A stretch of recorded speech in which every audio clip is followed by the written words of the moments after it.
This is a basic introduction to some bicycle maintenance tools. This isn't an exhaustive list, it's just a list of things that might get you started in some bicycle maintenance and repair. We're going to start quite simple and then move through more advanced items. So first of all is a bicycle pump.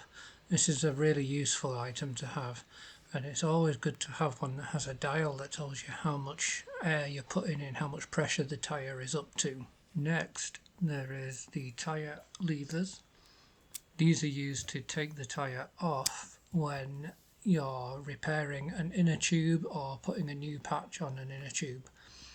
They work by hooking under the tyre when the tyre is deflated, of course. This tyre isn't, and it helps you take the tyres off. A set of hex keys is useful as well because there are many different hexes around the bicycle of different sizes. See here and here at the brake are just a couple of examples.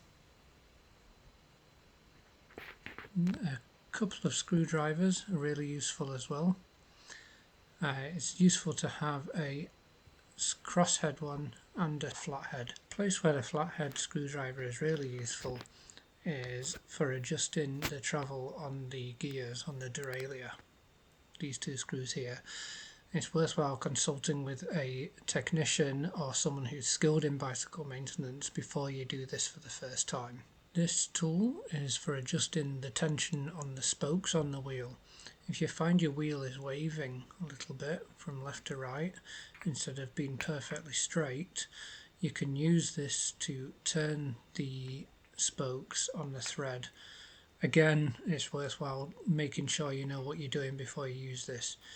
There are different sizes on this tool, so you've got to find the one that fits your bicycle the best.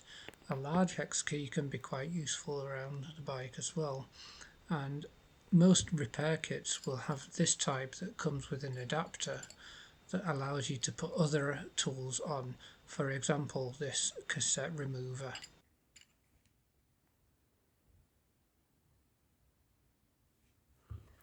This is the cassette here with the gears or the cogs, and this tool, once the wheel is off of course, will lock into the cassette and allows you to remove it should you need to change that due to wear or damage. You may need this, it's called a chain whip. The chain portion will wrap around the cassette and it will act as a holder for you to be able to remove the cassette without the cassette moving. This tool is a chain link remover, and it has a point that pushes out the pin on a chain. Oftentimes it's worthwhile changing the chain if it becomes worn or stretched or rusted. What the pin does is it pushes out the links in the chain, and once you turn the handle it will push the pin out and open the chain, allowing you to replace or add a new one. Here is the pin.